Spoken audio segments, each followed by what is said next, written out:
여러분 안녕하십니까, 최석태입니다. 12월 29일 토요일, 정말 추운 날씨였습니다. 체감 온도가 무려 영하 20도까지 떨어지는 그런 혹한이었습니다. 정말 강추였습니다. 그래도 사람들은 아주 두툼한 방한복을 입고 모자를 쓰고 장갑을 끼고 태극기 애국 집회에 참가했습니다. 오늘 태극기 애국 집회는 여러 곳에서 열렸습니다. 대한애국당과 천만리 석방운동이 공동 주최하는 태극기 애국 집회가 서울역 광장에서 열렸습니다. 이 집회는 사람이 굉장히 많이 모였습니다. 집회 후에 가두 행진 때는 긴 행렬이 끝을 이어서 나왔습니다. 끝이 없을 정도였습니다. 많은 사람들이 감동의 물길을 이뤘습니다. 그리고 대한문 앞에서는 국본에서 주최하는 태극기 애국 집회가 열렸습니다. 이 집회도 역시 최강의 집회입니다. 오랜 시간 계속해서 한 곳에서 열리고 있습니다. 이 밖에 동아면세점 앞에서, KT 빌딩 앞에서, 그리고 저녁에는 세종문화회관 앞에서 K파티가 열렸습니다. 여러분이 아시는 것처럼 태극기 애국 집회는 2016년도 11월부터 열리기 시작했습니다. 그래서 2016년, 2017년, 2018년, 그리고 곧이어서 2019년에도 계속해서 이어질 전망입니다. 이렇게 될 경우에 해수로 4년째 이어지는 것입니다. 이 정도 같으면 기네스북에도 등재될 만한 그런 기록입니다. 이 같은 염원들이 어떻게 비롯된 것일까요? 박근혜 대통령을 석방하라, 문재인 아웃해라, 물러나라, 이런 시민들의, 애국 시민들의 목소리가 워낙 거세기 때문입니다. 저는 앞으로 이런 목소리가, 움직임이 계속해서 이어질 것입니다. 그리고 좋은 결과가 있을 것으로 생각합니다. 여러분들의 많은 성원, 그리고 더 많은 참여가 필요한 그런 시점입니다. 여러분들의 화이팅을 다시 한번 요구합니다. 여러분, 최근 문재인의 말들이 크게 회자되고 있습니다. 송년 만찬을 얼마 전 열었습니다. 청와대에서 열었습니다. 국무위원들을 초청해서 그렇게 열었습니다. 그런데 이 송년 만찬을 비공개로 했다고 합니다.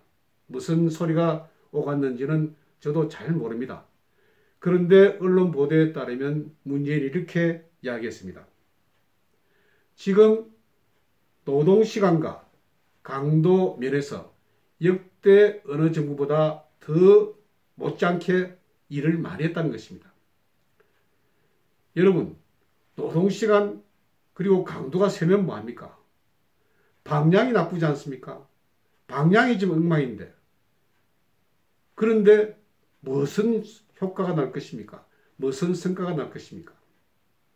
탈원전한다고 이야기해놓고 체코에서는 원전 세일즈를 하고, 그리고 각 나라 돌아다니면서 대북 제재 완화해달라고 그렇게 하고, 이런 것이 세계의 흐름과 지금 맞지가 않습니다. 지금 경제도 엉망입니다. 사회도 엉망입니다. 갈등도 굉장히 심합니다. 이런 상태에서 자기는 열심히 일을 한다고 그렇게 이야기들 하고 다닙니다. 강도면, 노동시간, 이런 것이 어느 역대 정부보다 많으니까 일을 많이 했다. 서로 자찬하는 것입니다. 자아자찬하는 것입니다. 여러분, 총명한 사람이 부지런하면 그 주변 사람이 굉장히 편합니다. 총명한 사람이 게으르면 막 보통입니다. 그런데 무지한 사람이 게으르면 그것도 뭐 그렇게 봐줄 수가 있습니다. 그런데 무지한 사람이 부지런하면 그것은 엉망입니다. 주변이 다 엉망이 되어버리고 맙니다. 지금은 문재인 정부 하는 모습이 무지한 사람이 부지런한 그런 모습이 아닌가 생각합니다.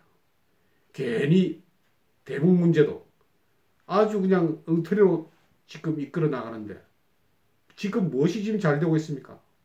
최저임금 문제도 그렇습니다. 최저임금을 2년 사이에 근 30% 올리고 난 뒤에 최근에는 주휴수당이라고 지금 이것이 또 말썽입니다. 내년에 2019년도 최저임금이 8,350원이라고 그러지만 실제 주유수단까지 합하면 1,300원이라고 그럽니다. 시간당 1,300원. 이 정도가 되면 일본의 어느 지방보다 임금이 높은 것입니다.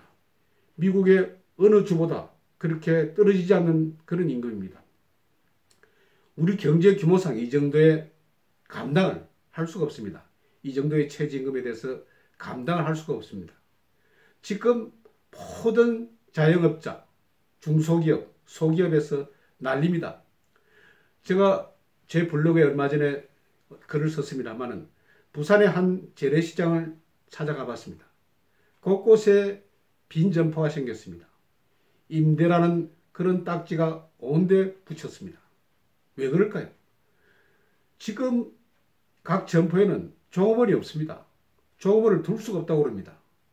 그러면서 주인 가족 그리고 아들, 딸 시간 되면 불러와서 좀 점포 지키라고 그러고 그렇게 일을 보고 있습니다. 이런 상태에서 최저임금을 계속 높이면 어떡하자는 겁니까? 그러면서 노동시간이 국무위원들 노동시간이 그렇게 제법 길고 강도도 세니까 우리가 잘하고 있다고요? 그걸 누가 지금 믿어주고 있습니까? 정말 한심한 일이 아닐 수 없습니다. 그리고 이제 문재인은 얼마 전에 최근에 문재인이 20대 남자들로부터 많은 인기를 잃고 있습니다. 모든 연령층에서도 20대 남자가 제일 불신임하고 있습니다. 그래서 이것을 좀 만회하려고 했던 모양이죠. 군부대를 방문했습니다. 신병교육대를 찾았습니다. 연천에 있는 5사단 신병교육대라고 그럽니다. 그러면서 거기에서 훈련병들에게 이렇게 이야기했습니다. 여친들이 고무신 거꾸로 신지 않도록 정부가 좀 하겠다. 정부가 무슨 여친 관리소입니까? 그럼 여친이 사라지는 것을 어떻게 정부가 막을 수가 있습니까? 요즘은 민간인 사찰한다고 그러니 여친들도 사찰합니까? 도망가려고 그러면 막으려면 주소를 알아야 될 거 아닙니까? 그럼 전화를 그래야 될 거 아닙니까?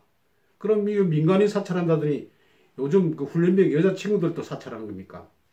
말이 안 됩니다, 이게. 그리고 또 그렇습니다. 훈련병들에게 앞으로 자대에 배치되면 평일에도 외출시키겠다. 그리고 피자도 먹게 하겠다.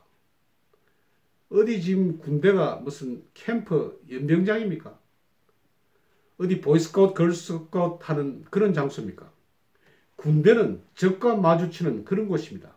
그리고 전장에서 그렇게 살아남기 위해서 전력과 훈련과 전술을 연마하는 그런 곳입니다. 그런 곳에서 고무신 거꾸로 안 씻기 하는 여친을 맡겠다. 그리고 피자를 사주겠다. 휴대전화를 마음대로 쓰도록 그렇게 제한적으로도 하겠다. 이런 등등의 사탕 발림. 이게 뭡니까? 응? 지금 문재인 씨도 나이가 지금 60대 중후반이지 않습니까? 조금 있으면 손자가 군대가 갈 그런 나이입니다. 이런 젊은 친구들을 앞세워놓고 여자친구가 고무신 거꾸로 신지 않도록 하겠다. 정부가 이걸 막아보겠다. 이런 식의 말을 한다는 것이 얼마나 참 창피한 일입니까?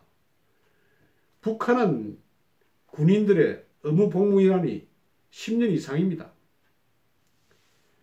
그리고 체력도 떨어지지만 훈련을 계속 연속적으로 하니까 그렇게 하니까 그래도 군대가 맥을 유지하는 그런 셈입니다.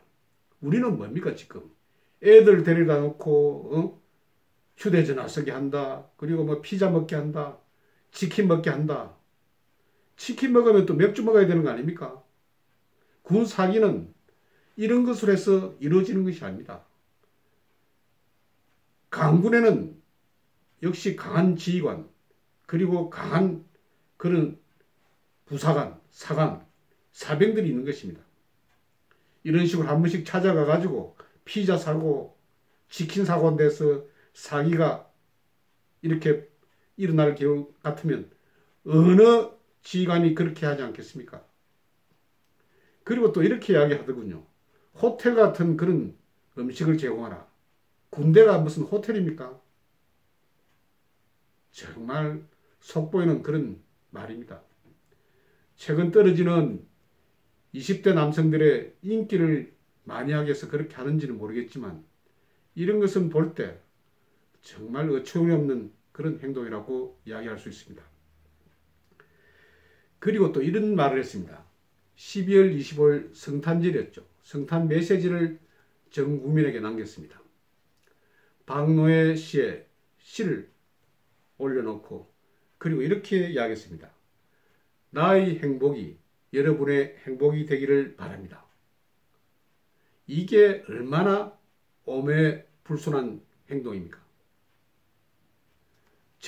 이렇게 한다면 이렇게 하는 것이 맞습니다. 여러분의 행복이 제 행복입니다. 겸손해야 됩니다. 대통령은 재앙이 아닙니다. 그런데 나의 행복이 여러분의 행복이 되길 기원합니다. 나가 뭡니까? 나란 것은 굉장히 불순한 그런 용어가 될 수 있습니다. 나를 이렇게 자꾸 내세우는 것은 자기 중심적인 그런 생각일 수 있습니다. 그러면서 나의 행복이 여러분의 행복입니다.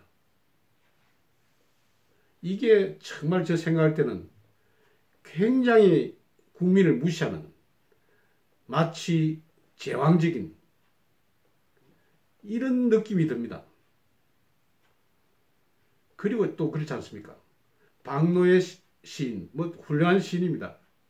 그렇지만 성탄절 메시지는 모든 사람이 함께 공감을 하는 그런 사람을 내세워야 합니다. 그런 시인들도 많습니다. 그럼 성탄절은 좀 아름다운 그런 좋은 날이지 않습니까?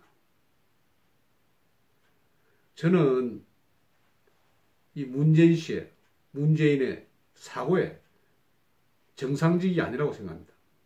실제 평범하고 표준적인 그런 것에서 다른 것을 찾는 이런 면이 필요한데 또 특이한 사항만 생각합니다.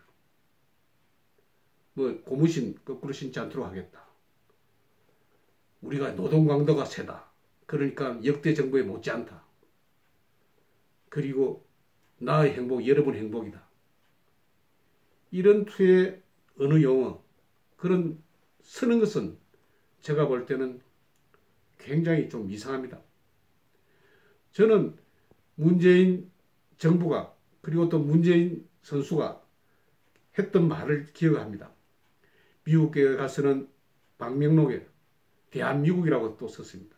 그리고 이전에 대선 과정에서 문재명이라고 또 했습니다. 그리고 자기 당 소속을 또 한나라당이라고 또 그렇게 이야기한 적도 있습니다. 사다리 타기도 제대로 못했습니다. 저는 이런 게 굉장히 걱정이 됩니다. 실제. 지도자는 국군 통수자는 항상 바른 정신, 바른 자세, 그리고 국민을 생각하는 그런 마음, 이런 것을 갖춘 분이 되어야 합니다. 그런데도 어떤 일부분, 한 모퉁이 이런 상을 침소봉대해서 계속해서 국정을 펴나간다는 것은 정말 제가 생각할 때는 이것은 모순입니다. 그래서 지금부터라도 문재인 정부가 좀 똑바르게 하려면 국민의 민의가 어디 있는 것인지, 그리고 국민이 바라는 것이 무엇인지 이런 것을 정확하게 파악해야 할 것입니다. 그렇지 않고는 불행한 일이 있을 수도 있습니다. 여러분, 제 말이 틀렸습니까? 어떻게 나의 행복이 여러분의 행복이라고 그렇게 강조할 수 있습니까? 그리고 어떻게 훈련병 앞에서 여자친구들이 고무신 거꾸로 가지 않도록 정부에서 좀 알아서 하겠다. 정부가 무슨 여자친구 관리 그런 기관입니까? 그거는 개개인적으로 다 그런 퍼스널한 관계에서 이루어지는 그런 사항들입니다. 정부가 나설 일이 아닙니다. 저는 요즘 하도 한심한 문재인 정부의 말 이런 것을 생각하면서 정말 화가 납니다. 그리고 그 옆에 있는 사람들도 다 마찬가지입니다. 지금 누구 하나 제대로 지금 보좌하는 사람이 있는지 의심이 가는 그런 정도입니다. 오늘은 문재인 정부의 여러 가지 문제들, 적폐들, 그리고 국정 문제들 이런 것을 중심으로 이야기를 나눴습니다. 여러분 감사합니다.